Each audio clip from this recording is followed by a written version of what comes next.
Vietnam-Sweden foster economic ties. And in our crosstalk, farm produce in Sơn La province to expand markets. Hello there and welcome to another edition of BizLine here on VTV International. I'm your host Hoàng Hằng, and as usual we'll begin with some economic highlights over the past week.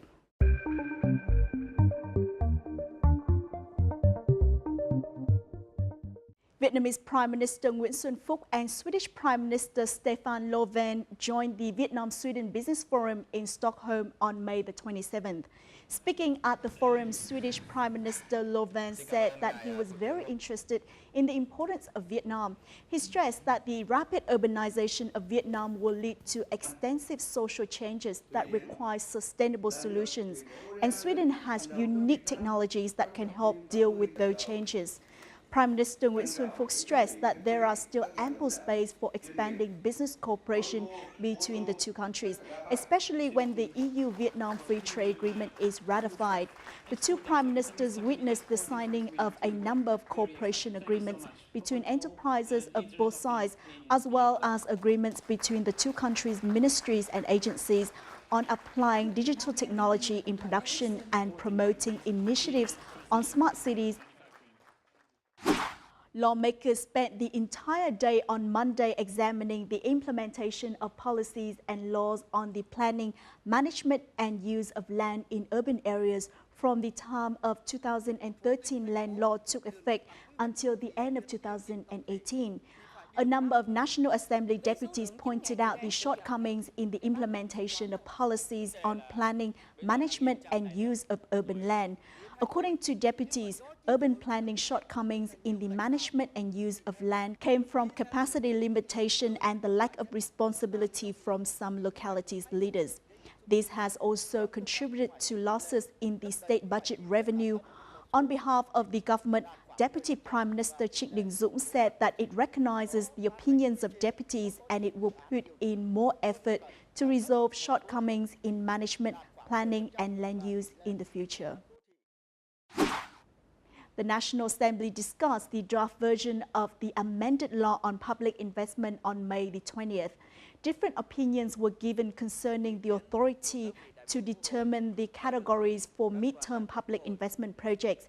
Many deputies proposed that the National Assembly decide the mid-term public investment plan, including total investment value, criteria, categories, and allocation of capital for each project.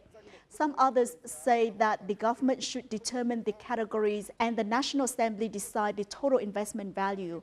Many deputies say that the amended law should not raise the investment criterion for important national projects from about 427 million to nearly 855 million US, or double the investment criterion for projects of A, B or C groups. There is no exclusive preferential conditions for any investor who want to join the bidding for the North-South Express project. Investors from any country with sufficient experience, capability and finance will be considered. This was confirmed by the representative of the Ministry of Transport at the first conference to call for private investment in the project's 2017 to 2020 period. The selection for investors of the 8 public-private partnership projects will include 2 phases: international pre-qualification and bidding. The result of bidding will be announced in March 2020 and the contract with the winner will be signed in April. Total investment in the project is over $5 billion. 2.35 billion US dollars are from the state budget for 3 public projects. The first official chip cards were officially launched in Hanoi on May the 28th. The new cards issued by a number of commercial banks are set to replace magnetic swipe cards, which have been widely used in Vietnam. The chip card serves as a transceiver device and will be accepted only by point-of-sale or POS devices provided by banks, while provides complete security against fraudulent transactions, counterfeiting and card duplication. People can also use chip cards for payment of many public services. At the moment, there are 7 commercial banks ready to shift from magnetic swipe cards to chip cards, accounting for about 70% of total cards in the country. Those are some highlights in our economic scene. Up next in our crosstalk, we will take a look at the prospects of exports and consumption for farm produce grown in Sơn La province.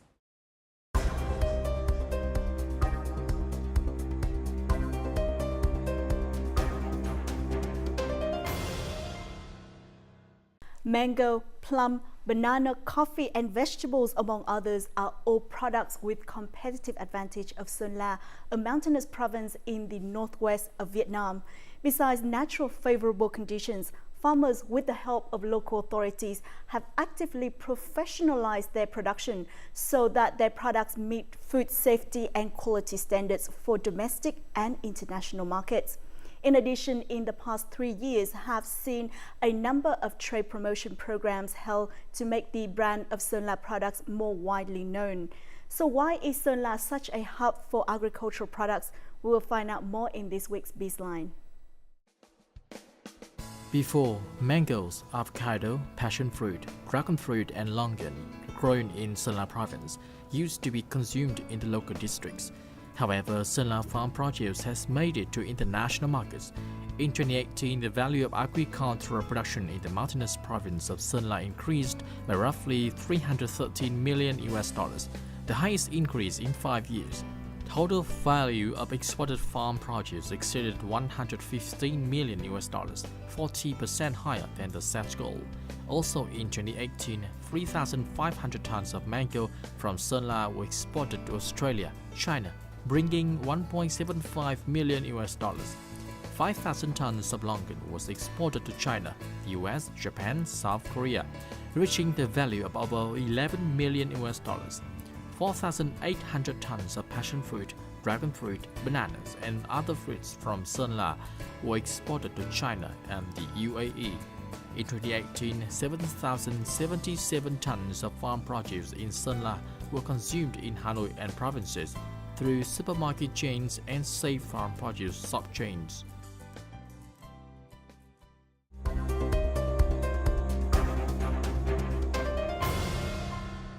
We invited to our studio today Mr. Nguyễn Thành Công, Deputy Director of Agriculture and Rural Development Department of Sơn La Province, to know more about how farm produce here is prepared to reach new markets. Rất cảm ơn ông đã dành thời gian cho chương trình ạ. Xin cảm ơn. Trước tiên thì xin ông có thể cho biết những thế mạnh về nông sản của tỉnh Sơn La, vai trò của sản xuất, chế biến, tiêu thụ và xuất khẩu nông sản đối với phát triển kinh tế của tỉnh ạ. Đầu tiên, Sơn La là một tỉnh phía Tây Bắc của Việt Nam. Nhưng một cái lợi thế rất lớn, đó là một tỉnh có diện tích lớn, đứng thứ 3 của toàn quốc, với diện tích khoảng 1.492.000 ha, chiếm 4,28% diện tích của đất nước. Tức là diện tích lớn, và trong cái diện tích đó thì Sơn La có 355.000 ha là diện tích đất sản xuất nông nghiệp, có cái tầng đất canh tác rất dày và đa số là đất đai còn màu mỡ. Thứ hai, nói về khí hậu thời tiết thì là một tỉnh có khí hậu thời tiết rất ổn định và rất thuận lợi cho phát triển ngành nông nghiệp. Độ ẩm bình quân 78,8%, nhiệt độ bình quân 23 độ C và cái lượng mưa khoảng 1.380. Sơn La hiện nay đang có phát triển các loại trái cây rất là lớn. Có thể nói là một vựa trái cây của các tỉnh từ Thừa Thiên Huế trở ra. Giá trị sản xuất năm 2015 tính giá trị hiện hành khoảng 14.428 tỷ đồng. Nhưng qua sự lãnh đạo, chỉ đạo rồi sự phát triển mạnh mẽ của ngành nông nghiệp, 2019 này đã tăng lên 19.768 ngàn tỷ đồng. Tức vậy có thể nói là cái giá trị gia tăng và cái giá trị sản xuất ngành nông nghiệp đã được tăng rất mạnh và nó đáp ứng một phần rất lớn cho phát triển kinh tế xã hội của địa phương. Trong trường quay hôm nay của chúng tôi thì tôi thấy là đã có rất nhiều các loại trái cây nông sản của Sơn La cũng có mặt tại đây, đúng không ạ? Xin ông có thể giới thiệu một chút cho tôi cũng như là khán giả được biết được là những các cái sản phẩm nông sản đặc trưng, thế mạnh của Sơn La là những sản phẩm nào thưa ông? Có thể nói là trước mặt chúng ta đây là một số sản phẩm đặc trưng cho nông sản tỉnh Sơn La. Như tôi đã nói, Sơn La có 61.000 ha, 61.021 ha cây ăn quả đến thời điểm này. Trong đó thì có 15.700 ha là diện tích cây xoài. Xoài thì có giống xoài GL4 mà chúng ta đang nhìn thấy. Và cái giống xoài này thì chúng tôi đã thực hiện các cái quy trình kỹ thuật từ cái việc là tổ chức đối với ươm giống tại vườn lưu vườn, sau đó đưa ra trồng, áp dụng các tiến bộ khoa học kỹ thuật để đưa ra được cái giá trị và đưa ra được cái sản lượng cũng như chất lượng cái quả xoài như chúng ta đã xem. Ở đây có những sản phẩm như ví dụ như quả chanh leo. Chanh leo Sơn La chúng tôi thì hiện nay khoảng 1937 ha. Nhưng quả chanh leo có thể nói là ở một cái vùng khí hậu tốt như vậy, độ ẩm cao như vậy và cái trồng ở trên cái vùng cao so mặt nước biển có thể từ 800 đến 1.000, 1.200 thì cái quả chanh leo cho ra chất lượng sản phẩm rất tốt. Và quả chanh leo chúng ta ở đây hiện nay đang xuất khẩu đi thị trường Pháp, thị trường của Thụy Sĩ và thị trường Hàn Quốc cũng như thị trường các nước. Thế như vậy cho thấy là đấy là sản phẩm. Và ở đây nữa chúng ta thấy sản phẩm quả mận với diện tích của sản phẩm quả mận là 8.184 ha và cho ra cái sản lượng năm nay khoảng 65.000 tấn. Thì mận chúng tôi đang xuất đi các thị trường như Campuchia, rồi thị trường Trung Quốc. These mangoes grown in Yên Châu district are above 20 years old. However, only since May 2017 did they get farming zone code and are guaranteed to be purchased by Duy Khanh Sơn La Company. In the mango season of 2019, Hạnh, a mango grower, received 2 kinds of fruit packs from the company. After 30 to 45 days, mangoes wrapped in the white packs will become green, while mangoes wrapped in yellow packs will become yellow. Từ trước khi được cấp mã số vùng trồng thì mình phần lớn là phụ thuộc vào thương lái, cho nên là hay bị thương lái ép giá. Nên từ khi được cấp mã số vùng trồng này thì có đầu ra nó ổn định hơn và giá cả nó sẽ tốt hơn. Chiang Hạc Cooperative now has 14.5 hectares of green mangoes. This is also one of the 2 first cooperatives of Sơn La Province to receive farming zone codes for 7.3 hectares of mangoes in Vang Lung village. In 2017, the first green mangoes of the cooperative were exported to Australia, and in 2019, mangoes were exported to other countries such as the US, South Korea, and China. Cấp mã số vùng trồng ấy thì nó rất quan trọng trong cái việc mà quy hoạch cái vùng trồng để mà chăm sóc theo tiêu chuẩn của phía bên các nước nhập khẩu ấy, thì là mình phải có cái mã vùng trồng để mà giám sát và quản lý cái mã vùng đấy để mà sản xuất theo đúng quy trình của bên các cơ quan quản lý về tất cả về thuốc bảo vệ thực vật này và phân này, từ khâu chăm sóc này, cái đấy là nó phải tuân thủ theo cái yêu cầu của bên nhập khẩu. Yên Châu district now has over 1,560 hectares of mangoes. At the end of 2018, the district worked with agencies to give farming zone codes to 20 hectares. More codes are to be given to areas that meet requirements. Để đạt được cái tiêu chuẩn xuất khẩu thì chúng tôi đặc biệt quan tâm đến công tác vùng trồng.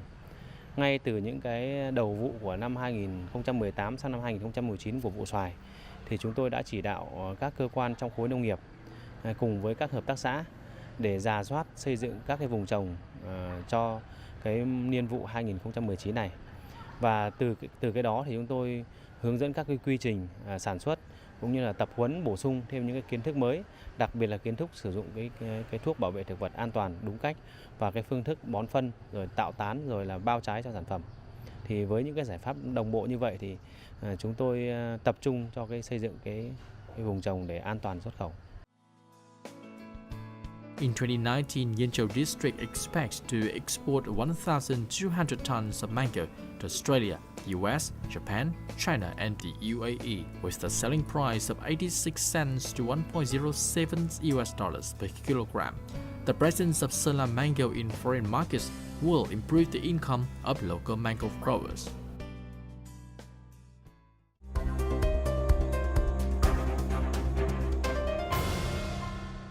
Năm 2019 thì tỉnh Sơn La tiếp tục triển khai định hướng xây dựng vùng nông nghiệp ứng dụng công nghệ cao và quy trình sản xuất an toàn để đáp ứng cho những cái nhu cầu của các thị trường xuất khẩu. Vậy thì xin ông có thể giải thích thêm về công nghệ này và quy trình áp dụng cho nông sản tại Sơn La hay không?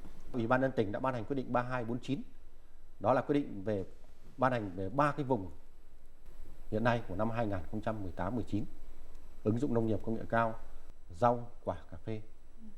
Đó, thì chúng tôi phân ra các cái vùng đó để làm gì? Để ứng dụng công nghệ cao, để đưa các cái tiêu chuẩn kỹ thuật và đưa các cái tiến bộ khoa học kỹ thuật vào để sản xuất, kể cả nông nghiệp hữu cơ, Việt Gap, Global Gap, để làm sao các cái tiêu chuẩn sản phẩm nông sản của tỉnh Sơn La, chất lượng sản phẩm đi lên, đáp ứng được yêu cầu xuất khẩu, đáp ứng được thị hiếu và cái thị trường tiêu thụ của các nước, đặc biệt là các thị trường khó tính.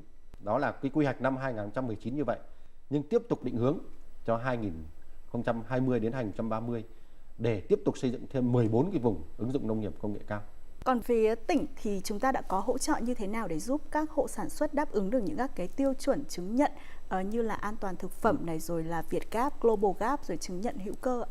Chúng tôi tổ chức đó là nhân giống rồi cấy phôi để làm sao đảm bảo được các cái sản phẩm của chúng tôi và các cái cây trồng của chúng tôi đáp ứng được thị trường, nhưng nó lại phải quan trọng có đáp ứng được cái thổ nhưỡng đất đai trên địa bàn tỉnh Sơn La. 2018 thì có nghị quyết 76 của Hội đồng nhân tỉnh vào trực tiếp các cái khâu để cho tập trung cho hỗ trợ cho sản xuất, các hợp tác xã, các hộ gia đình, các doanh nghiệp tham gia vào các lĩnh vực sản xuất nông nghiệp, hỗ trợ để làm gì? Để ứng dụng khoa học kỹ thuật, để đẩy mạnh cái sản xuất và để cái thâm nhập thị trường. Thì khi được hỗ trợ thì đồng cùng với cái nguồn vốn hiện có, các hợp tác xã, các doanh nghiệp, các nông hộ, các gia đình sẽ vươn lên và sẽ cùng với cái chính sách hỗ trợ đó để đưa cái thế mạnh của nông nghiệp tỉnh Sơn La ra được các thị trường.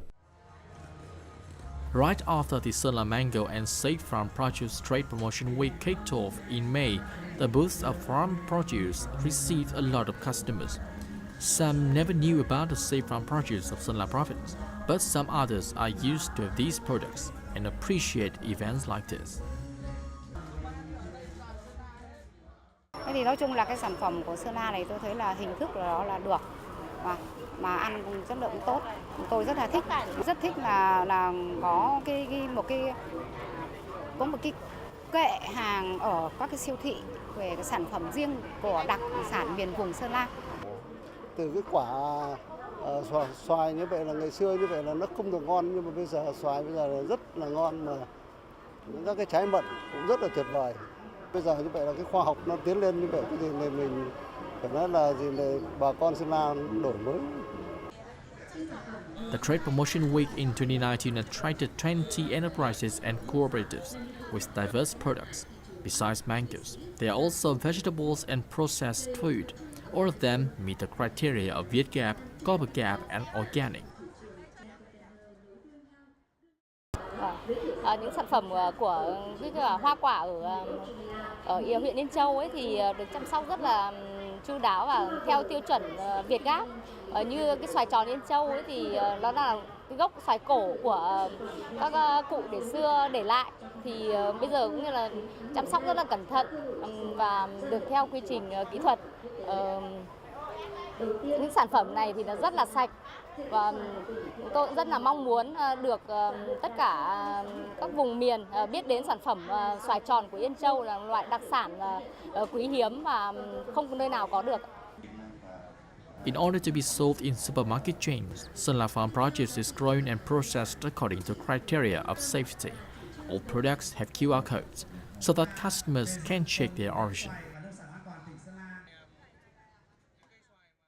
Và năm nay thì chúng tôi đối với Hà Nội thì chúng tôi cũng luôn quan tâm, đây là một cái thị trường rất là lớn đối với tỉnh Sơn La, và nhiều hệ thống siêu thị đã lấy Sơn La làm một cái nòng cốt để cung cấp toàn bộ nông sản sạch an toàn cho các hệ thống siêu thị này. Và trong thời gian tới này chúng tôi sẽ tiếp tục đẩy mạnh các cái tuần lễ nông sản tại thành phố Thanh Hóa, thành phố Hạ Long, tỉnh Quảng Ninh, rồi Hải Phòng. Plum is also an attraction in the Sơn La Plum and Safe Farm Produce Trade Promotion Week held in Hanoi in May. Everyone seems to want one bite of this delicious fruit. Tôi vừa ăn thử một quả thì tôi thấy mận này so với cả các mận khác thì nó giòn, ngọt và ngon, rất là thơm. Vào đây là tôi cũng thấy yên tâm hơn, là vì là họ trồng theo phương pháp Việt Gap là nó cũng sạch và an toàn cho sức khỏe.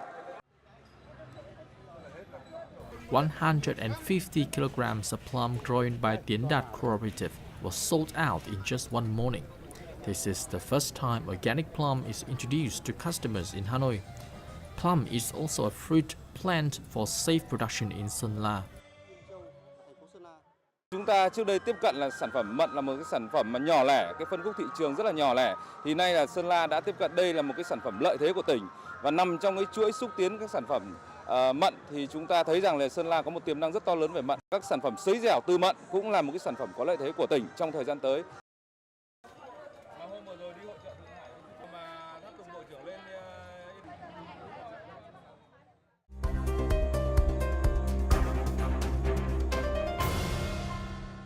Gần đây thì tỉnh Sơn La cũng có đẩy mạnh các chương trình xúc tiến tiêu thụ nông sản và xuất khẩu đi những các cái thị trường lớn trong nước cũng như là ngoài nước. Vậy thì các hoạt động xúc tiến thương mại của chúng ta đã có những hiệu quả như thế nào? Có thể nói là trong 3 năm gần đây, cái hoạt động xúc tiến và quảng bá thương hiệu sản phẩm của tỉnh Sơn La chúng tôi làm rất là tốt. 2018 chúng tôi đã làm, 2019 chúng tôi cũng làm ngay từ tháng 1. Đó là chúng tôi liên tục tổ chức các cái tuần lễ gắn với từng thương hiệu sản phẩm của từng cái thời kỳ, từng thời điểm của sản phẩm đó. Ngày 17 vừa rồi, tháng 5 vừa rồi đến ngày 21, chúng tôi tổ chức tuần lễ xoài và sản phẩm nông sản an toàn tỉnh Sơn La tại hệ thống siêu thị Big C. Ngày 22 tháng 5 vừa rồi, chúng tôi tổ chức tuần lễ mận và nông sản an toàn tại 489 Hoàng Quốc Việt.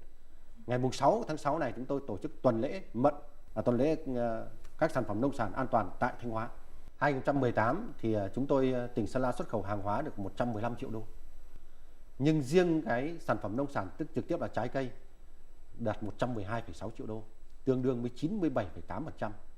Như vậy nói là cái tỷ trọng xuất khẩu cho cái trái cây rất là lớn.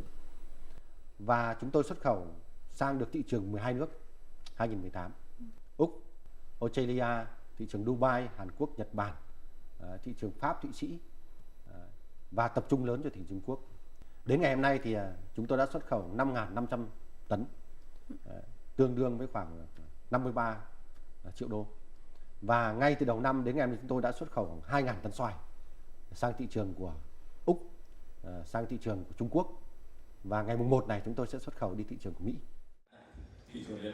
To make fruits one of the sustainable economic development directions of Sơn La, the province has actively expanded the export markets for this product. An event was held this morning, June the 1st, in Yên Châu District, Sơn La Province, to announce the exports of mango to the US, the UK, Australia and China. Sơn La rất là chủ động và liên tục làm tốt công tác thị trường xúc tiến thương mại sản phẩm.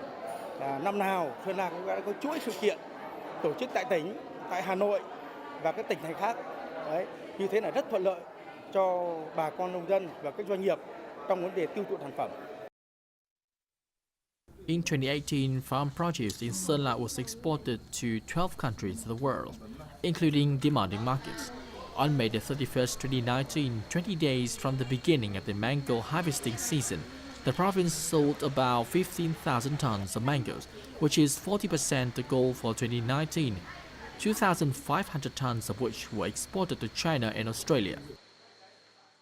The organic fruit and vegetables now get in the market. It's very demanding. The market wants organic.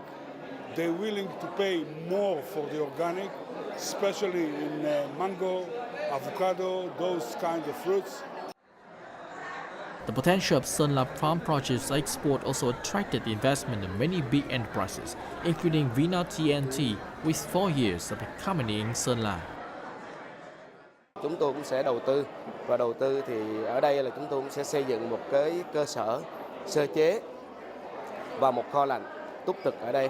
Thì như vậy thì nó sẽ đảm bảo được chất lượng hơn so với lại trước đây chúng ta làm là đưa lên công và đi luôn. At the event to announce the export of Sơn La mango to the US, the UK, Australia and China, Hoàng Văn Chất, Party Committee Secretary and Chairman of People's Council of Sơn La Province, and Lê Quốc Doanh, Deputy Minister of Agriculture and Rural Development, cut the ribbon to start the delivery of mango to these markets.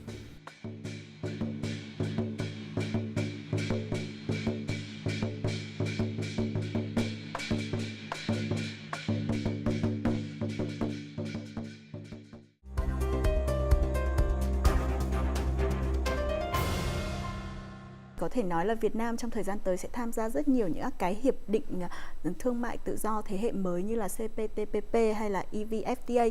Vậy thì những các cái hiệp định tự do này thì nó sẽ tạo ra những cơ hội và thách thức gì cho xuất khẩu nông sản của tỉnh Sơn La? Cái lợi thế là sẽ mở rộng được thị trường.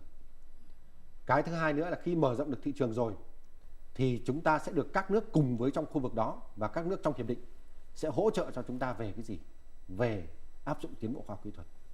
Hiệp định thương mại của chúng ta ký với Việt Nam ký với EU. Và trong đó thì trong các cái lộ trình về thuế có 92 các biểu thuế, các dòng thuế. Khi mà trong lộ trình 7 năm mà chúng ta thực hiện thì sẽ được miễn giảm. Khi được miễn giảm thì có rất nhiều loại thuế sẽ về không. Mà những loại thuế đó nó liên quan đến các sản phẩm nông sản của Việt Nam mà trực tiếp là của tỉnh Sơn La. Lợi thế cho chúng ta, lợi thế tỉnh Sơn La, ví dụ như cà phê của tỉnh Sơn La, cà phê nhân. Hiện nay đang áp dụng mức thuế có thể từ 0 đến 11,5%. Nhưng khi ký hiệp định thương mại giữa Việt Nam với EU thì ở đó thuế suất về không thì rất thuận lợi cho việc đó là chúng ta giảm chi phí và tăng cái giá trị gia tăng của các sản phẩm nông sản. Thì tuy nhiên thì nói như vậy nhưng không có khó khăn. Bởi vì khi hiệp định được ký kết và các cái biểu thuế, dòng thuế về không thì sẽ có rất nhiều các nước như chúng ta, đúng không ạ, đều tham gia thị trường, đều có những thế mạnh của sản phẩm. Thì cái khó khăn chúng ta phải làm bằng được đó là chúng ta phải tập trung rất sâu cho cái việc đảm bảo chất lượng vùng trồng, đảm bảo chất lượng của sản phẩm nông sản. Rất cảm ơn ông đã tham gia chương trình ạ. Xin cảm ơn. Effective production models and techniques have helped Sơn La build a brand for locally grown farm produce. At the beginning of the year, Sơn La province was regarded as a model of fantastic breakthrough as farm produce previously consumed in only local district and provincial level managed to reach foreign markets. Applying technology and building a brand will continue to be among the spearhead tasks of the province farm produce in the coming time, especially when new generation free trade agreements take effect. 2019 is promised to be another successful year of Sơn La farm produce, and we look forward to seeing the products entering new markets. And that wrapped up this edition of BizLine. In the meantime, you can always log on to vtv4.vtv.vn or download our app VTV4 Go for more news and updates. Goodbye for now, and until next time.